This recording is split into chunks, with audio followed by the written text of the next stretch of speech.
box. So, Coach, that kind of makes me segue into the next part of something I observed. So, essentially, we go through year one of Gracie Parramatta. And I remembered towards the end of the year, that was something else, having the barbecue and whatnot. And second year, Hoyle Gracie comes. Big seminar occurs. You get your black belt. Mm-hmm. I remember that day clear, like wouldn't believe, because when we all found out, and I know for a fact a lot of people can attest to this, I was tearing up. And I saw, like, I'm getting emotional just thinking about it. Just because we saw your struggle, so to speak. You know, getting the I just got the blue belt, and that is something else. I can't even put that into words right now. Could you talk us through what happened and how you felt? And because a lot of people were not there when you got the black belt. Can you talk us through that? What happened? How did that come about? How did you feel? We just saw the aftermath on social media, and a lot of people were rejoicing for you. You know? Yeah. Look, you know,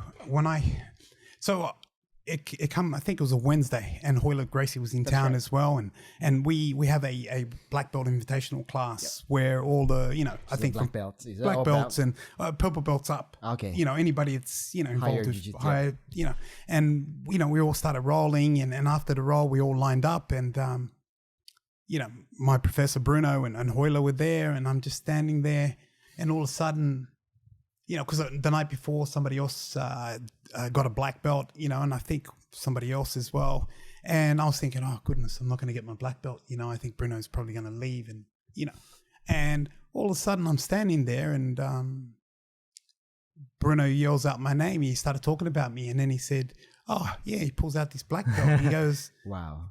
Come get it. And Hoylers and all of them all clapping, you know what I mean? I just stood there. It seemed like it was it was frozen in time. Frozen in time. I just stood there, and it was just so surreal. I couldn't explain. Like, look, you know the feelings when you guys got your blue belts and you got your stripe, right? Yeah, sure. Right? I'm over the moon. I'm like, what good? So, I'm sick forever. And look, you know, and you guys can appreciate how hard it is to get a black belt, you know, let alone your blue belt, let alone get a stripe. You know what I mean? And when, you know, they called my name, and I was just they had to push me towards, and I've still got a video clip. I've never showed anyone, but a video clip of me getting my black belt, and Hoyler's taking my belt off, you know, and it's an honor, just Hoyle himself, you know.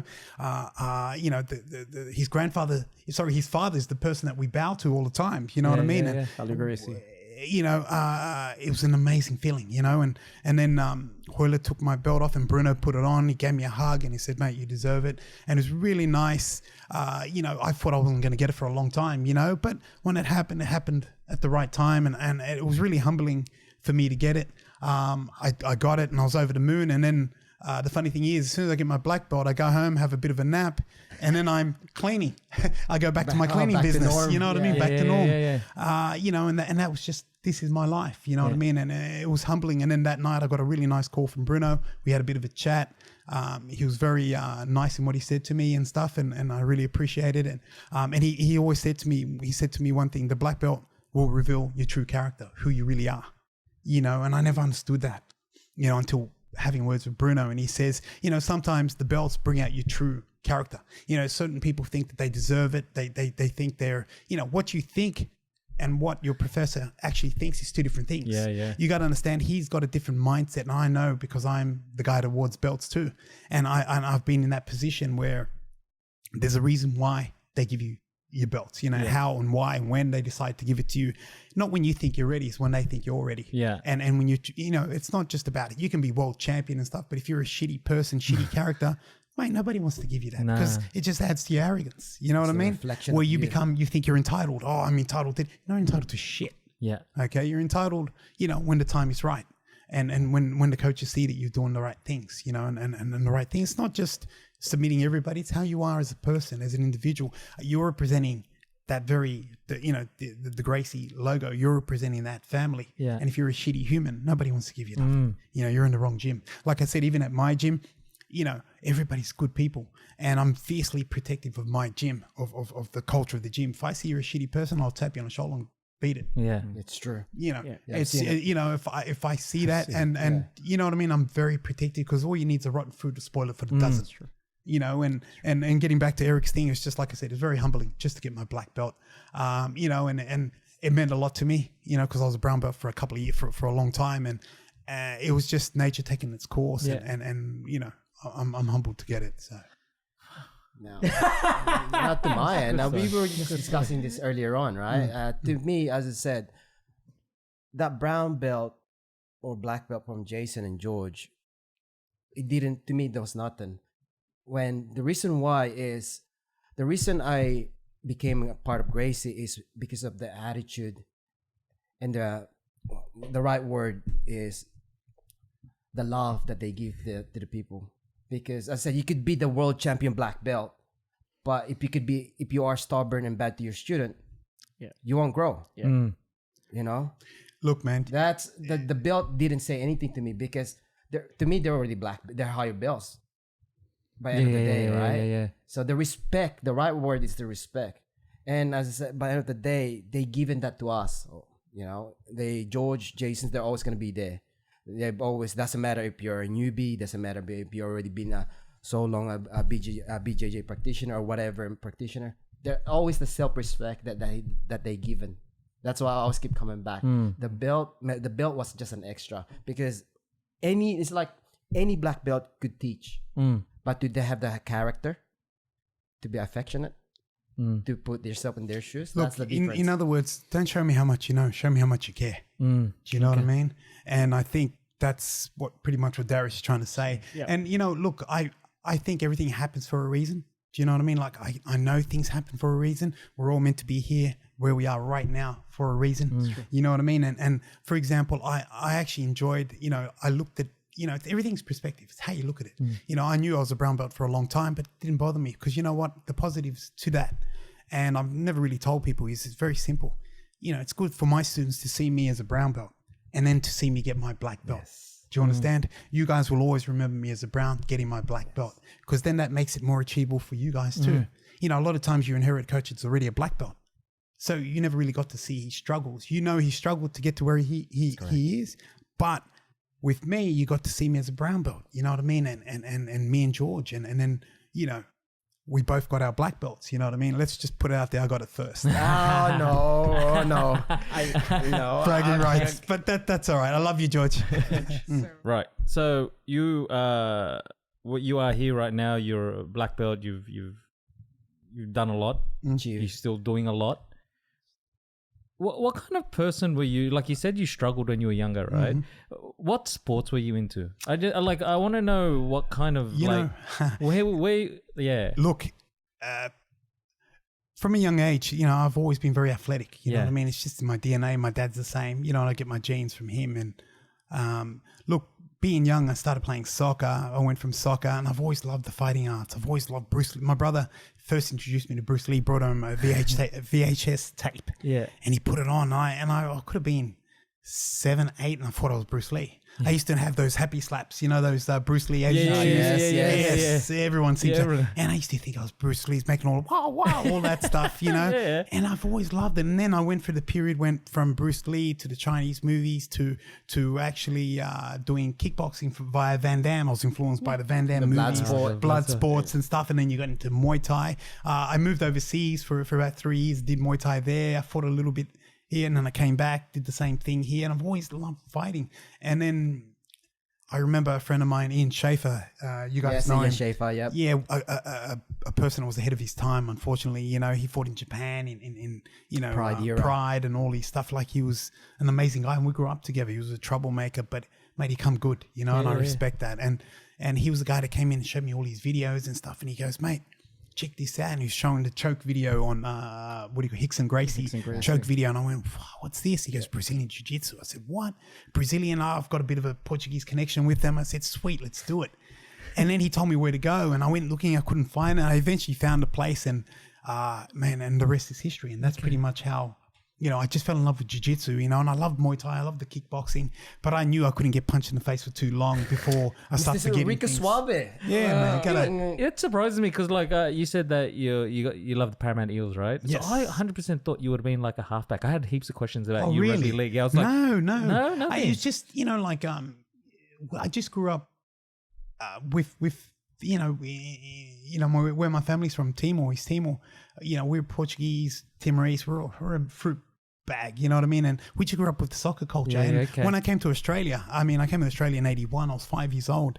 And I remember watching footy and watching Parramatta Eels. That's how I became a fan of Parramatta Eels. You know what I mean? And Next year, Parramatta Eels. Next year, the following year. Yes, and look, it's funny because I had a couple of hit lists. I had a couple of goals, and I said, look, I want to open up a gym in Parramatta, and my other dream is to run a strength and conditioning, and also to get the Parramatta Eels, because I already had a bit of experience. Because Alex Prades, who's the Smith and Grange and Artarmon coach, he invited me once to roll with the Rabbitohs, and I spent a couple of times with them, and it was amazing, and I said, wow, I could do this, and because of that, it opened up my, I saw opportunity again, and I said, wow, wouldn't that be good if I could do it with the team I actually support, Parramatta Eels? And then a couple of guys opened up the doors for me, and I did the under-20s first, and then I ended up doing the NRL squad. We did really well last year, and then they offered me again for this year, and I've been doing them for pre-season for the last 8-9 weeks, so it's amazing. It's amazing. It's so amazing. It's just amazing. But listen, all the roots, they all come down to jiu-jitsu. It's because of jiu-jitsu, it's opened up doors. If I did Muay Thai, I would never have that opportunity. But all because of the jiu-jitsu and the wrestling aspect of it, and the small community, and they realize that, Melbourne Storm have been using jiu-jitsu and wrestling for a long time. Yeah. Souths, and the coaches, they all come from the Storm and stuff. So they were exposed to it, and they knew that I was in the area, and they started coming to use our gym. And it's amazing because if you told me, 13, 14 years ago that this is where I'd be running a really successful cleaning business, I'd be running a successful gym, be the coach of Parramatta Eels, I would have said you're crazy. But then again, you got to dream a little, right? Yeah. I remember, and part of my reason for opening up the Parramatta gym is because I wanted to reconnect with my cousins from out west, because I got a whole tribe of them, and I remember meeting them at parties, 21st, telling them about jiu-jitsu, and I thought, man, these people probably think I'm crazy. I said, mate, and then one of my cousins said, Nizio said to me, Primo, you build it and we'll come. Lo and behold, opening night, my cousin Nizio came, brought his kids, and then my cousin Denny came.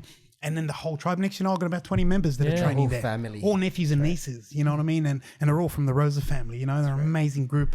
And they come to support me. And ever since now, they've made even more friends from there because of just coming to support me, You know how you said, build it and we will come, right? Yeah. So that's funny how you said that, because that's Field of Dreams, right? Yeah, Yes. Field of That's Dreams. Field of Dreams. Yeah, That's that's right. right. So Kevin Costner. this space right here was under that banner. Is like build it and they'll come, right? Because I told my wife, I was like, I'm gonna build this space in the garage, and she's like she was supportive, but my mum was like, what for? I was like, I don't know why. It's past her pay grade. She doesn't understand. Yeah, but I don't know why. I just want to build something here. It's something was telling you to do it. Yeah. Right? You can't. It's the same thing with me. You don't know what it is, but you just know you got to do it. Yeah. And it's gonna. Whatever happens. At least you're going to die trying. Yeah, that's right. That's my attitude. Look, if I fail, I know I'm going to get something from that failure. So have you always backed your instincts? 100%. Have you always backed? If you speak to my wife Kerry, she's my number one backer. She's amazing. Like, she will tell you, when I first told her, hey, by the way, I'm going to open up a jiu-jitsu gym.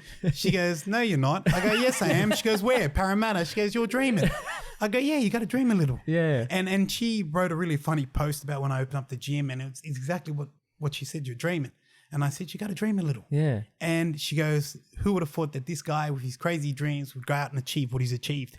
Amazing. You know what I mean? And thank God he followed his instincts. Yeah. He's got instincts, and I wasn't one to stop him. And look, I'm blessed today to have people like you guys in my life, and my jiu-jitsu gym, and my family, and my wife, everything to be where I am today. Yeah. Thank God, I'm gonna segue a little bit sideways here. So we've talked a lot about mental health here, and mental wealth. And speaking, I've mentioned this in the last two episodes that I went through a serious bout of depression back in Sweden. And then coming back, naturally pursuing Brazilian Jiu-Jitsu as a hobby rather than the usual powerlifting, bodybuilding, CrossFit type of deal, which I'm sure you've done as well. I remember the message there, and we're going now towards your cleaning business. Mm-hmm. There was a book that I found, which is A Buddhist Mind to a Clean House and a Clean Mind.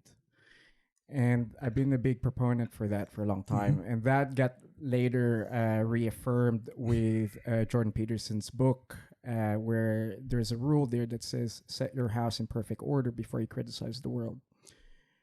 And that all stemmed from me seeing you in your cleaning business. Like, I remembered you had jobs where you've been up all night and then you show up in the gym and you're knackered, but you still teach with the intensity that you did. And when I started really putting things in order, I really noticed that something did happen to me. It really just not put structure in my own head, but I felt there were more flow states occurring, which I've mentioned before. With your cleaning company, and also with how mental health or mental wealth, as you mentioned, and you've seen a plethora of people go through the gym with a lot of problems psychologically. Issues, yeah. And myself coming from that and now feeling the way I do, having this as my compass, telling the truth, cleaning stuff, being on the mats, getting the training done. I've noticed you have a leniency for people and you have a tolerance for people and you see them on equal playing field. Can you talk us about the last 3 years on your observations with this? Look, Eric, the way I see everybody like me. Do you know what I mean? I've had every reason to fail. You know what I mean? And all I need is one, reason to succeed. Do you know what I mean? I've had many ways to fail, but I just refuse to be beaten. It's just my DNA is that way. I'm sorry. Competitive. It's just my mindset is, man, I'm a warrior. I come from that warrior thinking, warrior line. It's just in my almost ape-like mentality where, hey, man, give it your best because I'm going to show you mine. Show me yours, I'll show you mine. And I just refuse to be beaten. You know what I mean? And I just treat people the way I expect to be treated. I know that there's good in everybody. That's how I believe until you show me otherwise. And if you do show me otherwise, you're a piece of shit. It's all good. No loss. See you later. But for me, man, it's just a mindset. I just refuse to be beaten. I will never let you see me at my worst. Even if I'm dying inside, I'm always going to smile at you. Yeah. Do you understand? It's just the way I am. As crude or as brutal as I sound, when you look at me, I might be dying inside. You might have done something to me and it might be dying, but I'm always going to smile at you because I'll never let you see me at my worst. Because like I said, I got to look in that mirror. I've got to smile. I have no choice but to smile. I have no choice but to be happy. Do you understand? There's no other choice but to be happy. That's my mindset. Yeah. I have no other choice but to be grateful. I have no other choice but to be me. If you don't like me, that's on you. You feel me? That's like you hear this kind of talk and the way that people approach life. You see them in videos or in Instagram posts or whatever, right?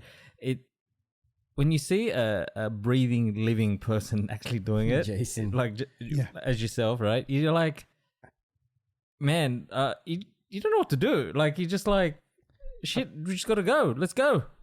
I've said this so many times. I go, Jason, let's just go, mate. Yeah. I'm going to keep you in my pocket, all right? Because like every time I'm feeling a bit down, I just pull you out. Mate, listen, you just call me anytime. That's just the way it is. Yeah. Do you know what I mean? You call me anytime, or any of my guys call me anytime. I'll answer the phone. I've had chats with Darius, even this guy. I said, mate, you call me at 2 o'clock, 3 o'clock, 4 o'clock, 5 o'clock. My phone, I'll always answer my phone. Sure. I feel like the energy has got your energy and George's energy and the gym's energy. It's sort of fed me subliminally. Yes. Like, so I don't know. And you guys feed us too. You feed me and George. You know why? You guys make us want to be better people, better instructors, better, make the gym better. We have a beautiful gym because of you guys. You guys feed us, like you said, subliminally. I feel your energy when I see you guys and everybody's all happy after the roll. You see them bloody clapping and stuff. Man, that's magic. Do you understand that? That's what feeds me. You guys think that we give a lot to you guys. You guys give a lot back more. What in do return. we feed George though? He's big. Hey, listen, I that's a didn't- conversation. no, George, plan base, George, sorry. I wasn't part of that. I wasn't part of that. He was mentioning feeding, so You're out of control. I wasn't part of that. Eric was a part. It was just not. So, coach, You know? I got a question. Go for it. No, I got Uh-oh. a question. No. Hit me up. I got the censor button. Yes. No, it's the no sense. Now, what's your background, coach? Oh, Jace? I'm Like from your, East- Oh no. What do you mean? no, your nationality? Timorese. Timorese. What's the language in Timorese? Portuguese.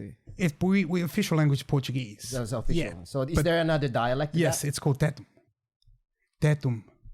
that? Detum. Tetum. Okay. T-E-T-U-M. Okay, Detum. Now, because I'm always getting confused. A lot of people that I make, who's your professor? I said, Jason. I said, who? Jason. Because Ernest brought this up. How do you pronounce Jason's name? Because I'll call you Jason, right? Jason. Is it because... My name's actually a Brazilian name. It's Jairson. hell? Jairson. Again. Rosa. Jairson. Jairson. Jairson. Yeah, Jairson. Yeah, you. So do we call you Jairson or should I just call you Jason. Call me Jason? Jace. okay. Jace. Doesn't matter. And to bridge onto that, I remembered when Hoyler Gracie was here. Yeah. And he called you that. Yeah. That blew my mind. Yeah. So Jairson Rosa. Yeah, I know Jairson. Rosa is quite Yes, easy to yes, pick up, very but that's because he goes to me, what do you call Jace? I said, Jason. Because no, it's Portuguese. I said, I go, no, it's English. It's Jason. Yeah. No, look. because I saw his name, right? And I said, said Jason. Jason. Because I was like, bro, Jason. Somebody like, said that too earlier on. He said, you 'cause they Professor, were- he's Yeah. a Professor Jason. I go, who's Jason? So you remember? You remember? I You didn't remember. even correct me. Why? Because like I was like, man, I think these guys are saying it wrong, but I'm trying to pronounce it the way that I see it, right? Nah. Look, it's simple. Jairson. You know. Far out. But that's why you see the Brazilians, they can always pronounce it. You know, Brazilians aren't that different. Like Timor, we're all Portuguese cultured, you know. So the Brazilians, hey, Jairson, or they call me Negão. Like, So now, guys, Jason. Jairson. So if it's Can French, I go back? Can I go back to this? You let me talk to you like that for ages. It was for months. I was calling like Jason. But I was like, he's and he's just like, yeah, cool. I'm like, Look, man. I guess it's- the At pronunciation. least you're trying. Look, I respect you because you're trying to pronounce my name the right way. Yeah. You know, I got to give you that. That's why I don't let you. I go, man, let him have his moment. And when the time falls and penny drops, he'll understand. It's Jairson. That's why we were arguing. Now man. what we're not arguing. So Jason, I keep saying Jason. I go, who's Jason? yeah, but you kept saying Jason. I go, that doesn't say Jason to me. That's like, I have know. you seen his Yeah. name? The thing is, when you said it, and I remembered Hoyler Gracie saying that to Jason, I just went, well, that's the truth. So I'm not going to correct you. I've heard him say that. Yeah. So, And I was, oh man. yeah. So I It's should funny, just isn't call George Jorge. Jorge. I say that. I call him I that think I'm also. Jorge. Yeah. So Yeah. so we're going back to Jason. I'm going to Jason. Look, I'm whatever's going. easy, man. Yeah. Just don't call me any other bad name. You know. Okay. So we've heard a lot about like where you've come from and how the hardships. A little bit about the hardships you've come. Where do you see yourself in the next? We'll say 5 years. We'll say 5 years. Growing his hair. Yeah, super fly. Mate, next 5 years. You know what? Look, personally, you know, I've got a couple of, you know, goals that I want to achieve. You know, I'd like to get more stripes on my belt. You know what I mean? Look, I'd like, you know, personally, I want to buy my own gym. Do you understand? I want to buy my own property. You know, I want to own that whole gym. That's my next goal. You know, I really want to do that. What gym? Like a Grow Parramatta. Like a gym like Parramatta, I want to buy one. Do you understand? Like I want to buy the whole building. Wow. Real estate. oh wow, Yeah, that's the goal. like McDonald's. Yeah. Something like that. Yeah. Yeah. But look, you know, I would also, you know, never say never. You know what I mean? Like I love Gracie Parramatta. I love to extend it. You know, we can extend upstairs as well in due time if things fall in place. Yep. I'd love to put a nice strength and conditioning area there Yep. just to complement it. Or if not, you know, move to an even bigger gym. You know what I mean? But this time own the actual property that we're at, you know? Wow. Yeah. That's the goal. So- I'm setting myself up for that. That's, yeah, So you got to put it out there, don't you? 100%. Yeah. Got to let the, you know, what do you call it? You got to let, you know, time know that I'm coming. You know Yeah. what I mean? That it's there. It's destined.